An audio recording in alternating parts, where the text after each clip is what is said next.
Yeah. Life alert. Oh my god, life alert.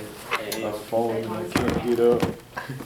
I'm starting to feel bad too. I feel like I got the flu or something, but I had a flu shot. My mom has like a super bad cold right now. So is my mom. I can't talk. Starting to feel weak and a little heavy in the chest. All right, joke of the day. So this Aggie gets a job at McDonald's and he shows up the first day and the manager comes up and says, "Welcome to McDonald's. I hope you enjoy your experience here. Your first job today is to sweep the floor." And the guy says, "Wait a minute, I have a degree from Texas A&M. And he said, "Oh yeah, I forgot about that. Here, I'll show you how to do that." Oh. But what's the point about Texas A&M?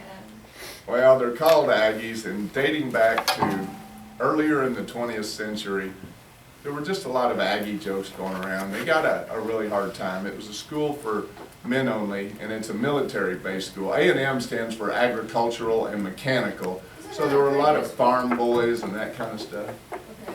It's down in College Station, and it's become one of Texas' It's not a bad biggest school schools.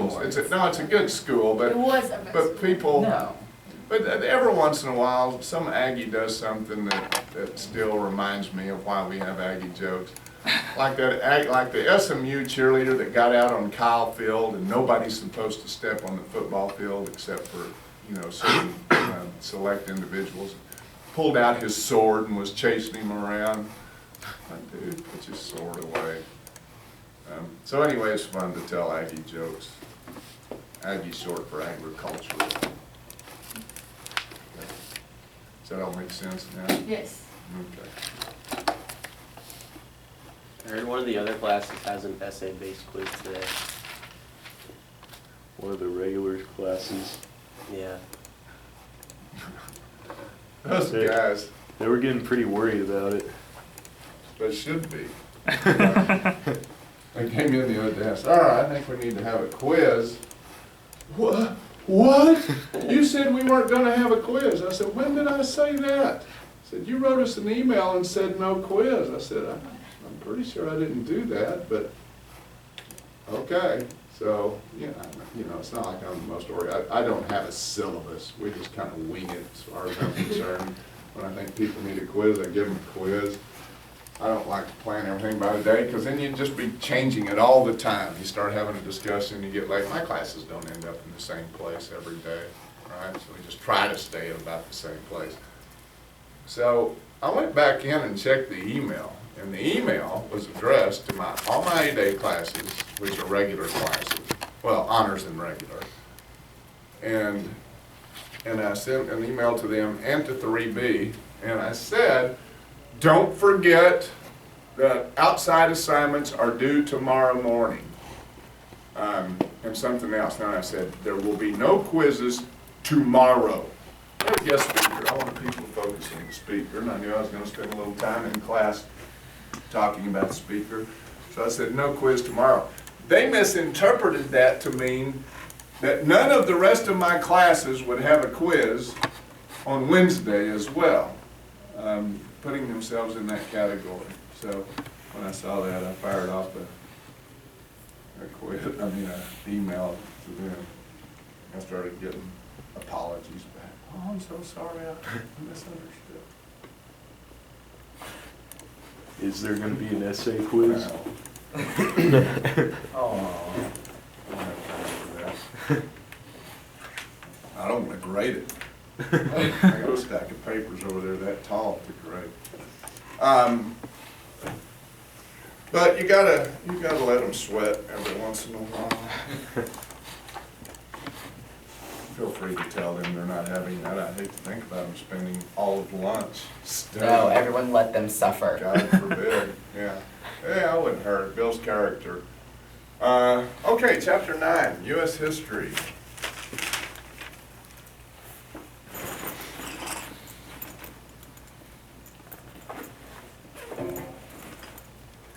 All right. I feel like that needs to be gone. Anybody wants to be gone? I could use a piece. I'm chewing. John, help me state it away. I'll take one too. Okay, Austin, did you say you want to? I do not, thank you. Well, that's Oh. right Oh. You want one, Joseph? Yeah, sure. there. 14? Thank you. Very well. Sure. Smooching off Dr. Pointer. What's the rule with the gun? Take it out when we leave. What? Take it out when we leave. Yes, but, Put it in the trash Don't can. chew when someone comes in. that's right, if somebody comes in, stop shooting. If they ask you where you got it, if you forget to stop chewing, you can say, anybody but me.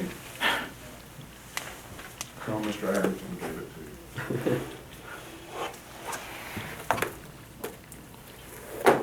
Are we rolling? Very nice. Is this really my best side, though? I'm not really sure. Looks like it. It's fine.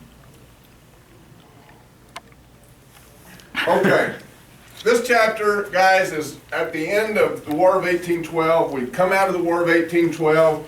We're a stronger country for it. We've got our own businesses, right? We've had to up our manufacturing quotient. We talked about the fact that we have 3 economic issues that we're involved with. We recharter the National Bank in 1816. Enough Republicans say yes, that they go ahead and do that. In spite of the fact that it's more of a federalist kind of thing, the protective tariff gets passed. We raise the tariff in 1816 as well. And the farmers, especially in the South, are not happy about it. But again, it happens even though we have a Republican president. And then we have the issue of who's going to pay for internal improvements. Is it going to be individual states that'll be paying for bridges and ferries across rivers and whatever, or is it going to be the federal government? And we mentioned one example, and that was when Jefferson signed off on the National Road. That was a road from the Chesapeake Bay all the way over initially to the Ohio River, and eventually over several decades over to St. Louis on the Mississippi River, which opens up the entire country, really, all the way from the Atlantic trade routes over to the Ohio River and down the Mississippi. It just really opens up our country to start moving farm goods and manufactured goods around, also known as the Cumberland Road, and it was a big deal. Is that where we stopped last time? Yes. A reminder that it was the only major federally funded internal improvement for the majority of the 1800s, late in the 1800s, before we start seeing that change. And so we're going to talk about that in chapter 11. The next chapter we're going to talk about the age of Jackson, but in chapter 11 we're going to have one of those chapters that covers like from 1812 to about 1875. It's going to be one of those theme chapters that shows how we progress industrially in the country. So we'll come back to transportation and communications later. All right, so it gets to 1816 and Madison has served 2 terms. He's done. His Secretary of State became president. Remember, the Federalist Party is no more. So everybody that's running is running under the Republican moniker, even though he didn't really have a lot of opposition. So James Monroe, former Secretary of State under Madison, is now the President of the United States. And he decided, you saw the words era of good feelings up there. He decided when he was elected that he needed to go out and see his country, visit America a little more than he had. And so he went on a little tour around parts of the country, obviously not the whole country. And there were people from newspapers following him around. You know, that just happens, paparazzi, basically. And there was a reporter for a newspaper called the Columbia Sentinel, and I will not ask you to remember that newspaper for any reason, who looked around and just saw the fact that we've only got one political party and people are feeling fairly patriotic about the end of the war, and our economy is doing pretty good, and everything is warm and fuzzy and awesome. And this newspaper reporter referred to it as an era of good feelings. And as it says, like Christmas, much like my room, all the time. All the time. Never a non-Christmas moment in here, is there? Really? All right. In spite of all of the good feelings, we are continuing to separate as a country in terms of North and South, a more agrarian South, a more urbanized, manufacturing-oriented North, right? And so now we've talked about what's happened at home since the war. Now, as we come out a stronger country, we have a couple of foreign relations issues. Now, I may ask you about this treaty. It's not hugely important, and there's only one part of it I want you to know just because it's entertaining for me. And it was called the Rush-Bagot Agreement, a treaty between us and Great Britain. And one of the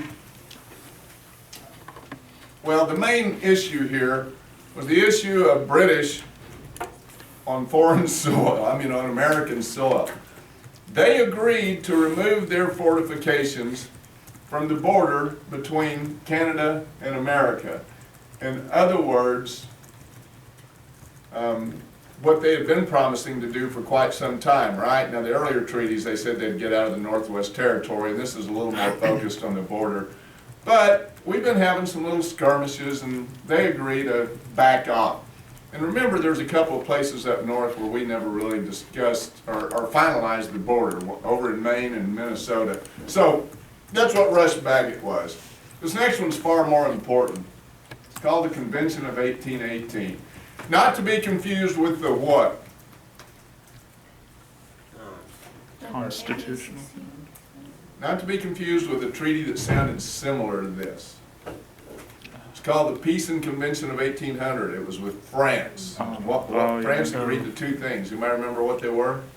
They would repay American shipping losses. $20 million and no more Treaty of Alliance, right? There's three parts to this. It makes a great multiple choice question. One of them is, now Alex, you may want to turn that around over here. We weren't really quite sure what the northern border of the Louisiana Purchase was. Great Britain owns Canada, and we've got this, and we're kind of all over the place. We agreed that the northern border of the United States would be, over the Louisiana Purchase, would be the 49th parallel. I'm going to ask you guys to know several parallels this year. 31st parallel in Florida, 49th parallel here, and we're going to talk about the 42nd parallel, and later in this class we're going to talk about the southern border of Missouri. I want you to know all those parallels. So we did that. The second part of the treaty is we were claiming Oregon, the British were claiming Oregon, the Russians are claiming, everybody's claiming Oregon, but we agree with Great Britain to jointly occupy all of Oregon. And then finally, we get our fishing rights back off the coast of Newfoundland out here. Again, we had lost those during the War of 1812. And so we get those back. All right? So the northern border, oh, I'm sorry, I didn't have to go to that map. Got it right here. This blue line here, joint occupation of Oregon and fishing rights back off the coast of Newfoundland. All right? So that's kind of a big deal. We're getting our country worked out a little better. It was kind of funny shaped at that time, right? We didn't really know what this border was, so it was kind of a weirdly shaped country compared to the way we're used to looking at it.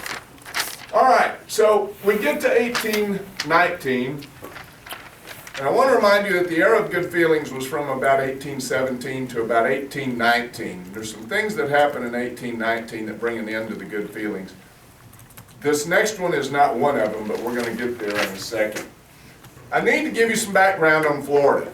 I told you guys in the last lecture that Andrew Jackson had gone down to Alabama to put down a Creek Indian uprising, right? It was at the Battle of Horseshoe Bend. We made them sign the Treaty of Fort Jackson. I told you you didn't have to know any of that for the test. I'm eliminating that from the material this year. But I wanted you to become familiar with Jackson, right? And then he went on to become the hero of New Orleans. He repelled the British raid at New Orleans in January of 1815. Well, Jackson was still down in that southern area. He's from Tennessee. And the Secretary of State under Monroe was John Quincy Adams, who was John Adams' son. And Jackson was sent down to deal with more Indian problems in the northern Florida area. Now, there was always an argument in the years after this about whether or not this conversation took place. Jackson said he told me to go into Florida, and John Quincy Adams said, I never said any such thing. And so there's always been the speculation that Adams implied that he should try to put some pressure on Florida so that Spain would sell it to us. Anyway, that's what happens. He goes down to Florida, and he actually goes across the border into Spanish Florida. He hangs some British citizens for what he called illegal activities down there, and basically conquers northern Florida. There's just not that many Spanish there. And so now America is pretty much occupying Spanish Florida. Spain has got rebellions going on all over South America and Central America. They don't have time to mess with the United States, and they know that if they don't sell us Florida, we're probably just going to take it. I mean, Jackson's pretty much already considering himself the king of Florida. He was kind of an arrogant guy, and so he kind of liked that idea. So, Jackson had been a war hero. Adams didn't say anything. He didn't get in trouble for going down there. And as a result of his presence there, we signed a treaty with Spain called the Adams-Onís Treaty. Usually these treaties, the names that they give them are the names of the people who negotiate them. And John Quincy Adams was the American negotiator. And the Spanish negotiator was Onís, and I forget, but his name had like 80 names in it. It was like Juan de Jesus de Pablo, the conqueror of the southwest of Guatemala, and you know, his mother's man had all these kind of names thrown in. We're going to call him Onís. Adams-Onís. He was a Spanish representative. And so there's two things that I want you to know about this treaty. We're going to go back to that same map we were on. You see that red line? Part one of the treaty, I don't know, let's do it in the order I've got it written down. Okay, part one of the treaty is this. We were never quite sure where the western border of the Louisiana Purchase was, right? Talleyrand said what about that? Make the best of it. Make the most of it. Take what you can. Spanish aren't really focused on that right now. So we decided that the Sabine River, which is the river between Texas and Louisiana now, up to the Red River, straight north to the Arkansas River, follow that around, straight north to the 42nd parallel, and the 42nd parallel all the way out to the Pacific Ocean. So that's the south or southwest border of the Louisiana Purchase. And it also defined the southern border of the Oregon Territory too. So we need to know the rivers and the... No, I'm not going to ask you to know the Sabine, Red River, and Arkansas rivers, but I want you to know the 42nd parallel. Do you see that on the current map? That's the northern border of what states? California, California, Nevada, Utah. and Nevada. Yeah, that's where that line comes from, right? 42nd parallel. Okay, so we're getting things worked out. Now let's get back to some domestic issues. I told you 1819 was the end of the era of good feelings, and that's because we have some economic issues. And the big one is that we have something known as the Panic of 1819. We're going to talk about a lot of panics this year, guys, and when you hear the word panic, that means we're having an economic crisis. The panic, you know, it's like the Wall Street panic during the Great Depression, or the Bart Pointer panic of 8 years ago when the economy went down and my retirement portfolio shrank about 80%. Bless you. Came back, but it was a panic for a while. Oh crap! That's what I said. Oh crap! All right. So what had happened is this: India had a bumper crop of cotton. Bless you. You need some Kleenex? No. Oh, good. That's what the sweatshirt's for, Yep, that's right? what the sweatshirt's Yeah, my for. hair. Nice. Really? No, I don't know. I really haven't eaten Alright. it. His head was down. All right. So anyway, England bought a lot of cotton. England's in an industrial revolution. They got cotton factories going, and they bought a lot of cotton from America. But they also owned India at the time, right? And India had a bumper crop of cotton. this year, which meant they had a ton of extra cotton and the price of cotton goes down. Does this sound like anything else we talked about earlier this year?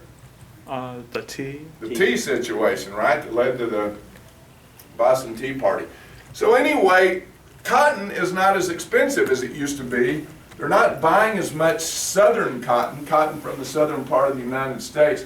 And so the southern economy goes straight downhill, which hurts the entire country, really.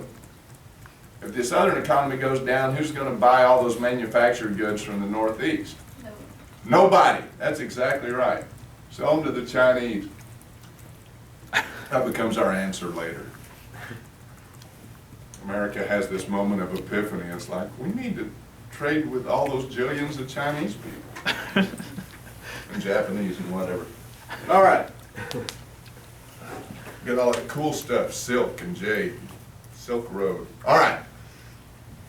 Another reason we have the Panic of 1819 is that people were feeling so good. After all, it is the era of good feelings.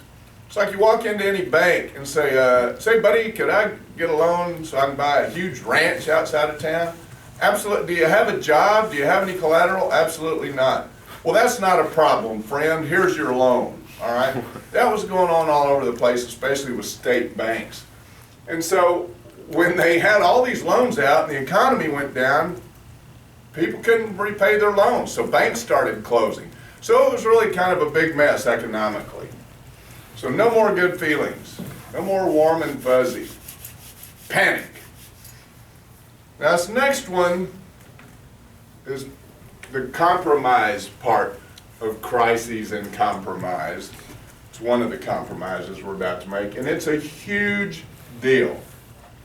And it has two names. By the way, I should mention this.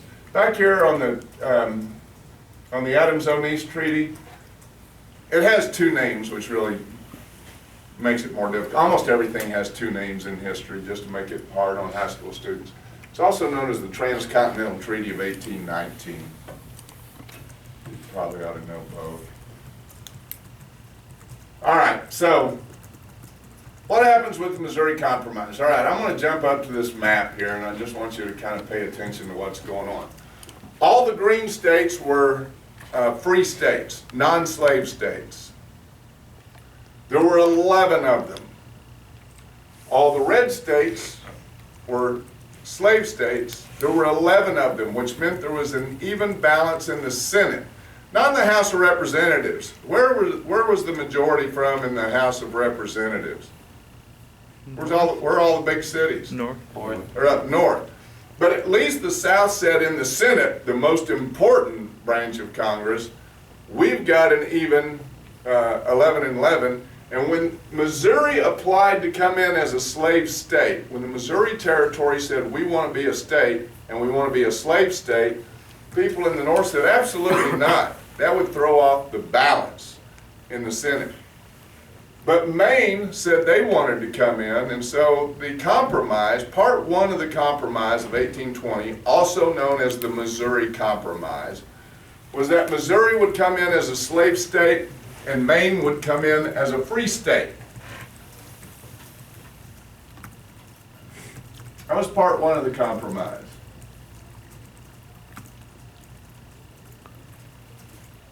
Now, I want you to look at Missouri here.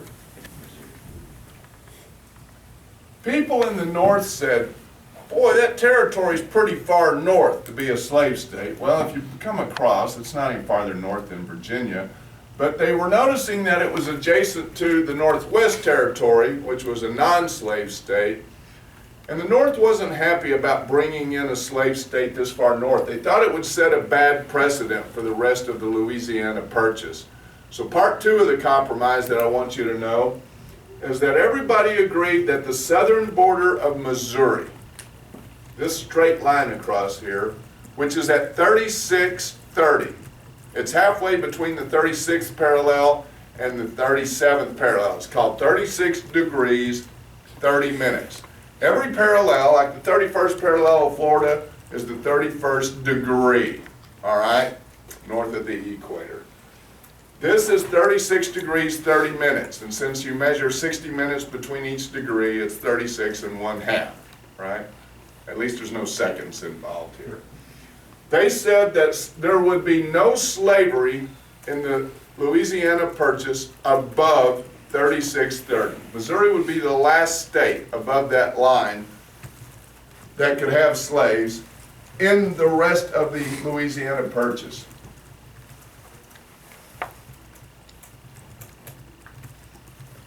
$36.30. So I'm going to come back up here again. 12 and 12. We end up with 12 free states, 12 slave states. I usually bring M&Ms to illustrate the Maine, Missouri. I didn't even think about it. I'm so sorry. Okay. Yep, dramatic pause was just to let you know how really sorry I was. Okay. It's okay. Thank you so much, Austin. All right. So M&M, Missouri and Maine come in, 3630, no slavery above 3630. As Congress debated slavery and the issue of these states coming in, Thomas Jefferson is getting old. He ends up dying a few years after this. Thomas Jefferson made a comment about slavery in the United States, and I don't remember the quote verbatim, and I've only got part of it up here, but he said something like, "This debate over slavery awakened me in the night and filled me with terror like a fire bell in the night." Remember, everything's made out of wood back then, so when somebody sets off the town fire bell, you get up and try not to let all your stuff burn down, right? It's a very shocking thing. And he called the issue of slavery a fire bell in the night, not a fireball in the night. I get that on tests every year. It was a fireball in the night, flying across the sky in meteoric fashion. You know, fire bell. And whenever a bell rings, what is that sound called? A ring? A toll. A what? A knell. A knell. K-N-E-L-L. Each sounding of a bell is officially known as a knell. He said this issue of slavery will be the death knell of the Union. That bell, that sound you hear, sooner or later is going to be the ringing of the end of the Union. And he was right, in sort of, right? We ended up having a civil war over the issue of slavery. And I know some of you are going to say, that's not what the Civil War was about. I have that argument more times than you can possibly imagine. And it used to happen a lot back when, I don't drink anything anymore because of some of the medications I take, but I used to go to happy hour periodically, right? Especially when I was younger or in grad school, and we'd go out and we'd have a beer, a glass of wine or whatever. And people would say, oh, y'all are historians. You're a historian. Yeah, and then you get a history buff who wants to talk about the Civil War. What do you say the Civil War was about? I said, well, there's a lot of issues, but mostly it was about slavery. No, no, no, no, no. No. It was about states' rights. Yes, it was about the states' rights to have slavery. Now, there were other issues like the tariff, right? There were other issues there, but it was mostly about slavery, and I will prove that to you over the course of the next few weeks, all right? It was just all I could do to prevent from just looking at people like that and saying, who's got the PhD in history? But anyway, yes, it was about other things as well, but ultimately slavery was the really big issue there. All right, next part of the notes is called judicial nationalism. What was the first Supreme Court case in which the U.S. Supreme Court tried to exercise its right to judicial review? Marbury Madison. Marbury v. Madison, that's right. When we get to the late 18-teens and early 1820s, there are a number of Supreme Court cases in which the Supreme Court just takes that right and begins to exercise that right, and people begin to say, you know what, they should have that right. That's why it's called judicial nationalism. And the decisions that we're going to be talking about here strengthen the national government. Judicial nationalism. The Supreme Court is guaranteeing that the national government is getting more power. And states' rights take a little bit of a beating during this time, even though we have Republican presidents. I'm going to give you only a couple of cases. I could give you guys 5 or 6. Miss Baldwin's going to do that next year, and you're going to have to learn all of them. I'm just gonna give you a couple here. We've already talked about Marbury Madison, right? The next one I want you to know about was in 1819. Remember, we rechartered the National Bank in 1816, and the National Bank had branches in other states. And one of the branches they had was in Maryland, and the state of Maryland said, you know what, that's a bank, and it's doing business in Maryland, so we can tax it. And Maryland tried to tax the profits of the National Bank branch that was in Maryland.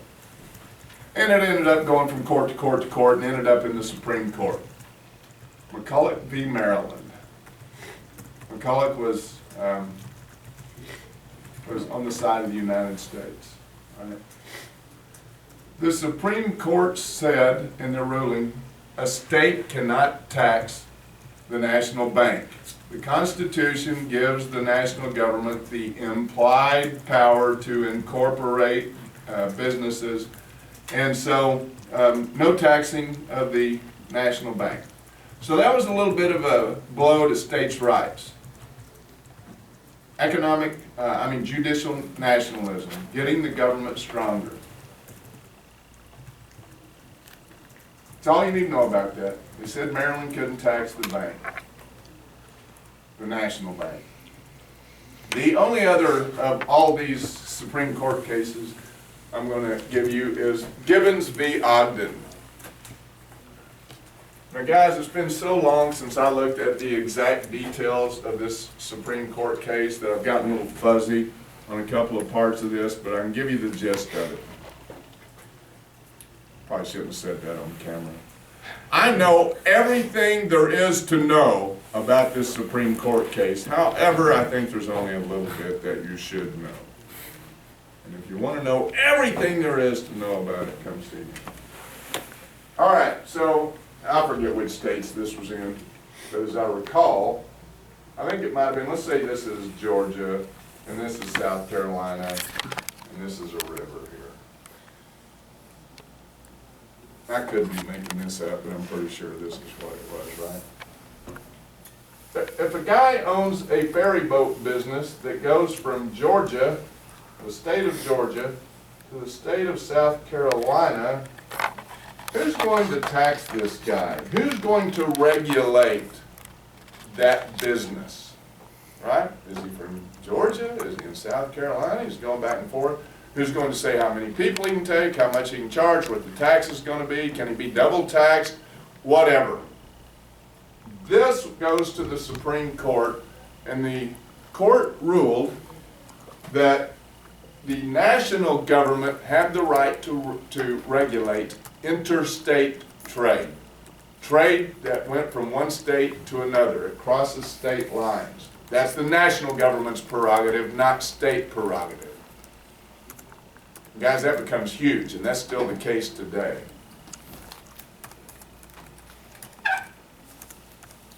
Everybody clear on that? What is it called if you have let's say you make blue jeans in Fort Worth and you sell them only to people in Waco. What kind of trade is that? It's not interstate trade, it's what? Intercity? It's something state. Anybody know what the word is that sounds like Internal? Huh? Internal? No, but close. It's almost fell over. Intrastate trade. It means strictly within the state. And the federal government doesn't have the right to regulate that, although there are federal laws that say, you can't hire a 4-year-old kid and work until his fingers bleed, that kind of stuff. But the primary focus here is just the national government has the right to regulate interstate trade. Okay, back to foreign affairs and America getting a little stronger, exerting its confidence and its strength a little bit more. All about nationalism in this chapter, nationalism and sectionalism. So here's what happens. I'm not going to ask you to know the name of this treaty. I don't remember the name of this treaty, but one little thing that I just need to, sorry. It's fine. I do want you to know that Russia had also been claiming area up here. And we did sign a treaty with Russia, Great Britain, that said Russia would stay above this line. And this is another line I'm going to ask you to know later when Polk runs for the presidency. It becomes an important line. This is 54:40, 54 degrees, 40 minutes. So it's a little past 54 and a half. Russia agreed to stay north of that line. So now we know what the northern border of the Oregon Territory is. Treaty boundary, all right? So we're going to get into this. We're going to split that difference later, but we're not there yet.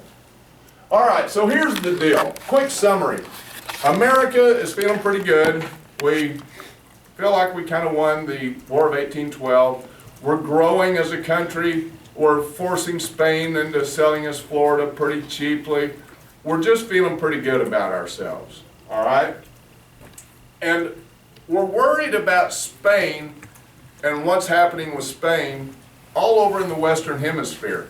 Spain has got rebellions going all over South America and Central America and Mexico. Nobody wants Spain to own them anymore. And as Spain is getting weaker in this part of the globe, you've got a lot of European powers doing this. You know when you do. What does that mean? Thinking. Conniving. Means I'm ready to go pounce on all that territory that Spain's about to lose. In other words, all these European imperialist powers are saying, I'm going to go take what Spain is losing. And America's saying, whoa, whoa, whoa, whoa, whoa. There's an awful lot of Europeans over there with non-democratic ideals that seem to be eyeing territory that surrounds the United States. And so we issue the Monroe Doctrine, which becomes the basis for American foreign policy for most of the 1800s, up until the late 1800s. And it's an isolationist foreign policy for the most part. Actually, John Quincy Adams wrote it. He was Secretary of State at the time. But Monroe was president, so they call it the Monroe Doctrine. There's 4 parts to it, and I want you to know them. Part number 1. All you European imperialist powers, don't even think about setting up new colonies in the Americas, plural Americas, North America, Central America, South America. Don't do it. We're not going to take kindly to that. And part 2 of this doctrine kind of explains part 1, which says, let us explain part 1 to you, Europe. The difference in the ideologies that we have, the political and cultural ideologies that we have, would mean that your presence close to us would be threatening to our way of life. We would consider it a threat. So just know that we're going to consider that a threat. All right? Because they didn't really see eye to eye with us in terms of democracy, monarchies versus democracy, whatever. And then, to make it really clear, we don't care, we're not going to mess with colonies that you already have here. We're not asking you to leave. We're just telling you we don't want any new colonies here. So we won't interfere with existing colonies. And then finally, the last one was, so you stay out of our business and we'll stay out of yours. We will not interfere in European affairs. We're telling you not to interfere over here, and we won't interfere over there. Kind of a a justification for the first 3. All right? The British were the ones that were the most upset because they got the empire thing happening, right? I mean, they owned India and they got Canada and they lost America. And so Great Britain was thinking, well, we may go over there and take some of that, but they kind of saw this as kind of a put down, maybe even a threat directly at Great Britain. We all good? Well, I think we need to keep going. I ended here this morning, but it's AP and we're behind, so everybody got the Monroe Doctrine? So does everybody want to stand up real quick and stretch? Do some finger exercises. Anything at all? Wow, you look like an old man back Hip there. flexor. Too shit, you look like hip flexor. Stretching It can be hurts. very hazardous. I don't know why my hip flexor hurts. It was getting on camera. It wasn't on camera, but like, I think you could hear me. Those of you at home, feel free to go use the restroom. Put a pot pie in the They microwave. can just pause it. Oh, okay. It was all on camera. All right, election of 1824. Monroe has served 2 terms. We have a whole bunch of people run for president, but there's 3 that I want you to know, and this is one of the juiciest elections in American history. Lots of underhanded stuff going on here, accusations. Remember, there's only the Republican Party. However, 2 guys that were really Federalists are running. One of them is Henry Clay, and one of them is John Quincy Adams, who had been Secretary of State under Monroe. Those guys would have been Federalists if the Federalist Party had survived. And we're about to get to the part where we start seeing political parties reorganize. In fact, let's just do this right now. So if you want to follow me with the camera over here, it'll be easier on a big board to demonstrate this.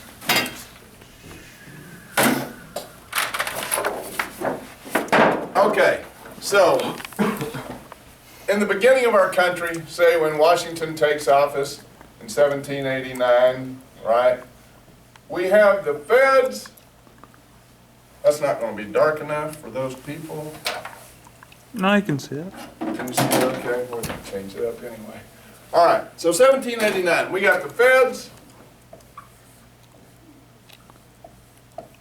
and the anti-federalists.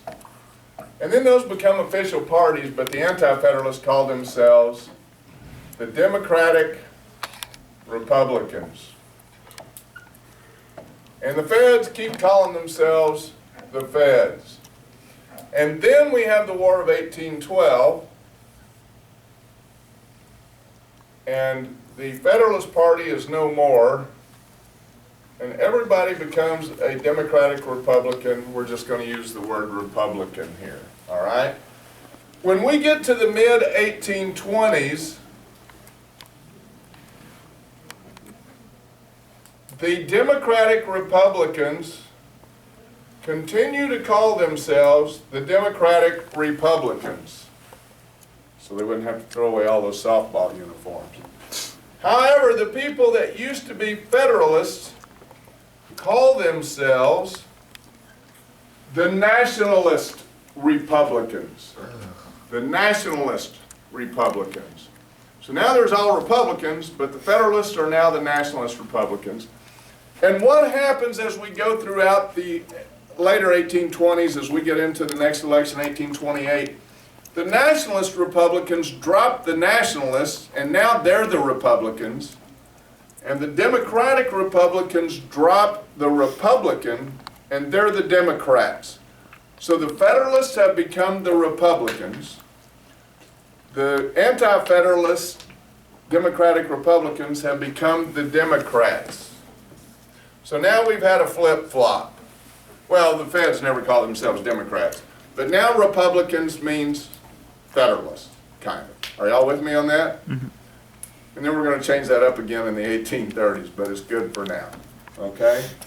So Democrats and Republicans. So now the farmers are the Democrats, and the manufacturers and the wealthy, although it's not always wealthy, it's kind of like a misnomer that the Republican Party is a party of the wealthy. It's not even remotely true in terms of percentages.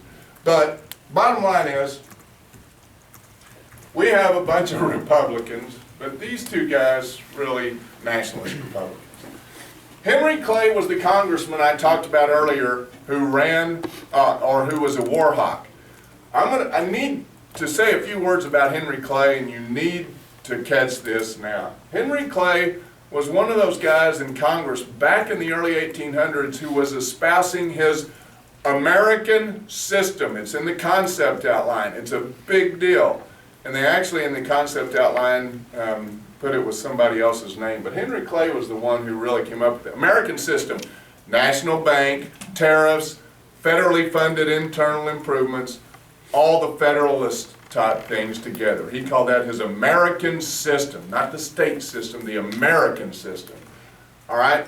By the way, Henry Clay runs for president about 36 times. I mean, he just keeps running for president and never becomes president. It's comical, really, almost. Look at his face. He's like. Well, this is an older picture. Yeah, he lives to be about 1,000 years old. Methuselah. Okay, so Andrew Jackson, you remember him, war hero, king of Florida, right? New Orleans victor. So here's what happens. It's also the first election in 1824 where we start having running mates. Each presidential candidate has a running mate instead of second place becoming vice president, all right? So these are all paired up, right?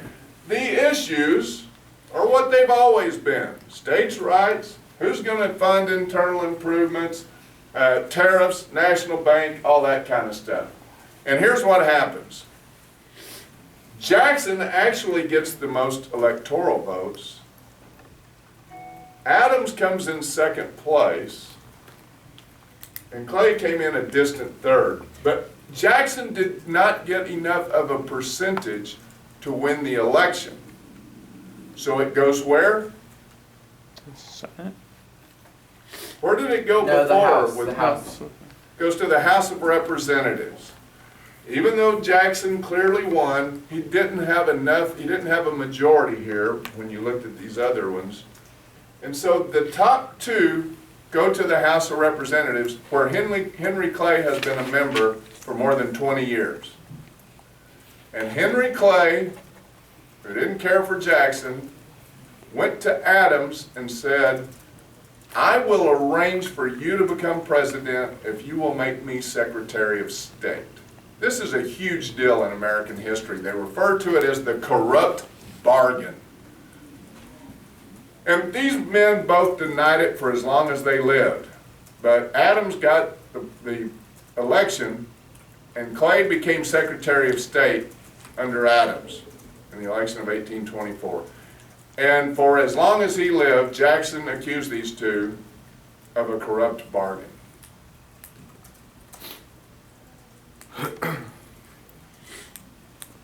All right, and later he even accuses these guys of killing his wife. I mean, it gets really out there, okay? So, Adams becomes president, and Jackson is really unhappy, and he stays unhappy, but he'll be back, because he's going to win the next election, and the one after that, all right?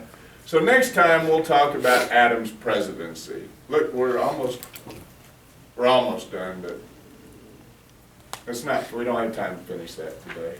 So next time we'll start up with Adams' presidency. Any questions, guys? All right. I hope you guys have a good weekend. Do I need to send out an announcement where they can find this I already sent one to the whole class. to the whole class? Yeah, with the link to the video. Did it also go to one first period? No, I can First try to period do needs to get that. it too. Yeah. If I have to, You'll I can. send me the link. You Yeah, guys? yeah, I can do that. Oh, did you go on to one of my previous emails and just click it and send it? No, I just went. Just I made reply a to new the one that he sent to all the AP classes. Yeah. And then if you reply to that, then it goes to everyone. Yep. How did you get it to the rest of the class? It just gives you an option send to all students On your of AP Gmail history. accounts? No, on the on wire messaging messaging. system, like on the messages system on the wire, like if you go to our class page, you can say like send a message to everyone. Oh, y'all have that option as well as I do? Yes. But you can send it to like 3 classes at once. We can only send it to our class. Right. Like, what if someone just like random messages at the date of the Unless whole we're already in a school? messaging system. Did we go into the concept outline in this class? No. Oh, well, let's do that real quickly. And maybe, well, you've already turned it off, haven't you? No, I haven't. Oh, okay. Move your arm. All right. So, Just move your no, arm. seriously, stop. Okay. Otherwise it looks like it's going off. Let's take a look at this, guys. We're having some problems here. Really?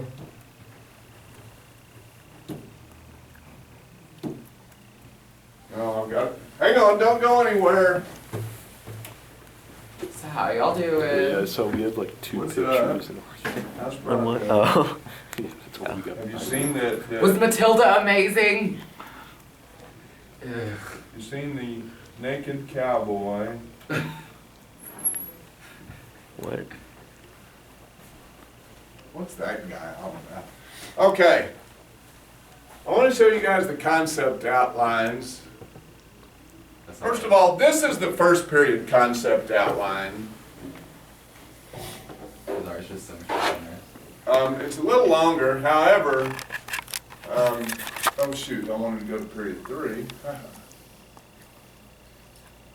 3. There's one group that's just doing ridiculous, really nicely organized and good maps of treaties. All right, this group's here. Of course. Sarah, Marty, and Harris. And they've got good imagery for the most part. Some places it gets a little long. And everybody's doing a fairly good job, but I went through here, and there's places where stuff is not getting explained at all. People are mentioning things like anti-federalists support the French. Why do they support the French? All right, don't expect all the people in your class to remember why that is, or why the Federalists support the British. Or what does it mean when you say that Adam Smith was recognized for his profoundly original contributions to moral philosophy and natural jurisprudence? I don't even know what that means. I'm not even sure if everybody would know what that meant, but it doesn't tell us anything about why he's an example here. So places where there are red, guys, I mean, I've just put, a lot of this doesn't make sense. This, it says, anti-federalist spirit, a strong central government in which the states held more power than the government. That doesn't make any sense at all. So, guys, next time I'm not even going to do this in teams. We're going to cut this up so that I'm not grading everybody as a team, because I got a feeling that you guys are separating your material, and one person not doing very good could bring everybody's grade down. But let's have a look at yours, all right? Period 3. Okay, so pretty good here, although we do have a reference to Samuel de Champlain in a time period, and that was 100 years before. So maybe if you weren't doing some background on Champlain and the Indians, that's fine, but it doesn't make it clear there. All right, but we got some good pictures. We've got some maps that deal with this. There's some good information there. Didn't find too much there. We get to the next group, right? And you guys, there's some stuff here that just needs some clarification, right? The border issue with Spain. What border issue with Spain? The trading issue with Britain. Again, what trading issue with Britain? What about tariffs? All right, just don't expect that everybody's going to remember all that. The French Revolution spread throughout Europe and beyond, helped fuel Americans' debate not only about the nature of the United States domestic order, what we're going to be as a country, but about our proper role in the world. And then there's a couple of things about foreign policy, but it really doesn't address America's role in the world, our self-perception and foreign policy. There is some mention of foreign relations with the French here, but there's nothing specific about it. So guys, be a little more willing to embellish that a little bit, or not embellish, but to enhance that and bring a little more to it. Here's one that was part of the concept outline, but there's nothing under it. George Washington's farewell address warned about the dangers of divisive political parties and permanent foreign alliances. All right? Now, yes, it says that, but what did he say in his farewell policy exactly? Permanent foreign alliances. Talk about France a little bit. So just enhance that. And guys, I've gone through these entirely, and there's most of for the most part, it's pretty good. But I just want you to clarify this, and so all of you have a little bit of work to do in there, okay? But generally, it's pretty good. But just be good to your fellow classmates who are going to rely on you for study materials. You guys have a great weekend.